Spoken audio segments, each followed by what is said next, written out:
Ya, Ikatan Ahli Kesehatan Masyarakat Indonesia angkat bicara soal penanganan COVID-19 di Indonesia. IAKMI mendorong pemerintah untuk memberi sanksi tegas kepada perusahaan dan perorangan yang tidak menerapkan social distancing dengan menjaga jarak dan bekerja di rumah.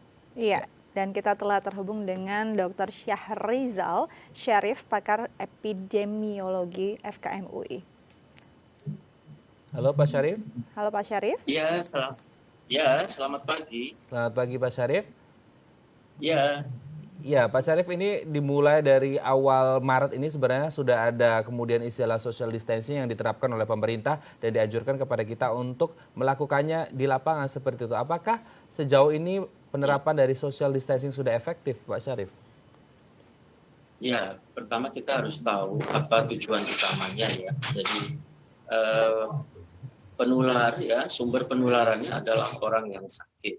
Ya, jadi artinya adanya mengatur jarak dengan untuk orang-orang mengatur jarak maupun interaksi sosial yang kita harus lakukan supaya tidak ada penularan dari orang yang sakit kepada orang yang sehat. Karena saat ini kita tidak tahu siapa yang sakit atau siapa yang sehat. Ya. Baik. Nah, dalam penerapannya, ya karena ini kan ada dua istilah, ada social distancing, lalu ada physical distancing, pada dasarnya sama saja. Ini beda dengan lockdown, di mana orang-orang yang sehat ya dipaksa untuk tinggal di rumah. Tapi kalau social distancing ini butuh kesadaran, pengetahuan masyarakat, disiplin dan kebersamaan kita untuk mengurangi semua aktivitas interaksi sosial dan juga untuk mengurangi jarak seandainya kita terpaksa harus keluar. Baik. Yeah. Pak, dan ini media penularan COVID-nya sendiri kan sangat banyak dan ini juga menimbulkan kepanikan sendiri untuk masyarakat. Jika ada gejala-gejala yang mirip COVID, sebenarnya apa yang harus dilakukan masyarakat? Apakah harus ada healing sendiri dulu atau langsung saja ke rumah sakit? Sebetulnya modus penularan tidak banyak ya. Modus penularan hanya satu, yaitu ada dua ya, melalui langsung droplet yang kita terkena percikan dari orang yang sakit. Yang kedua adalah kita memegang benda-benda yang sudah pernah terkena percikan orang yang sakit. Saya kira dua hal itu. Nah, yang kedua, tadi pertanyaannya apa? Sorry. Iya, kalau masyarakat sendiri sudah mulai merasakan ada tanda-tanda gejala COVID-19 sendiri, apakah memang harus langsung ke rumah sakit? Kalau dilihat sendiri kan rumah sakit cukup crowded ya Pak ya? Baik. Jadi kita harus tahu bahwa penyakit gangguan pernafasan itu pada dasarnya banyak sekali. Ya, kalau kita batuk pilek biasa itu ada influenza, ya H1N1. Ada juga corona yang tipe jinak gitu ya.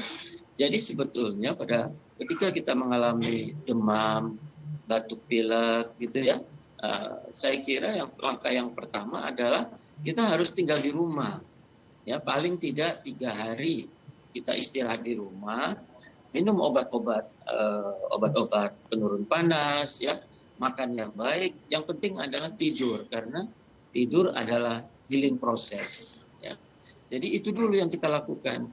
Nanti kalau hari keempat ya baru terasa ada demam gitu ya, terasa ada sesak napas, ada gangguan rasanya kok bertambah berat, baru kita pergi ke dokter. Itu pun juga ke dokter biasa dulu ya, biar nanti di sana akan ada ditanya riwayat dan sebagainya.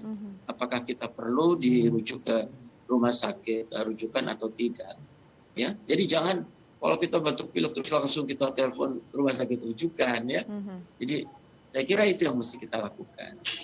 Baik, Pak Syarif, ini kalau kita lihat kan jumlah dari positif COVID-19 terus bertambah. Apakah ada cara yang lain selain social distancing dan juga physical distancing untuk kemudian menekan jumlah dari positif COVID-19 ini sendiri? Ya, jadi gini, tadi saya sudah bilang bahwa sumber penularan adalah orang yang sakit. Jadi kita betul-betul harus secara serius menemukan orang yang sakit. Nah, angka yang ada sekarang sebetulnya kalau menurut saya malah di bawah prediksi, ya, di bawah prediksi. Jadi ini adalah virus yang bisa menular dari satu orang sakit ke 2 atau 3 orang lainnya. Nah, angka-angka yang dilaporkan itu kalau menurut saya itu masih di bawah dari yang harusnya diprediksi hariannya itu misalnya hari ini, ya.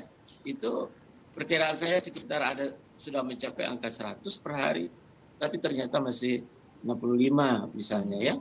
Nah, oke.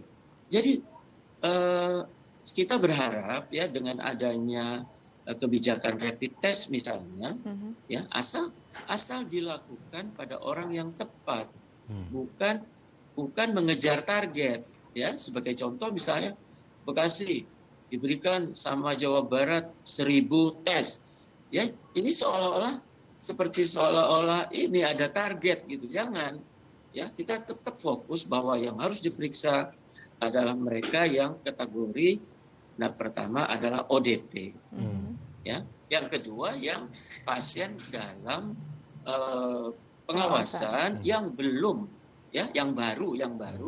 Jadi sebelum dilakukan PCR kita lakukan dulu rapid test, atau orang-orang keluarga, ya, keluarga dari baik itu ODP maupun PDP, ya. Baik, terima kasih. Jadi bukan sembarang orang yang kita berikan, ya.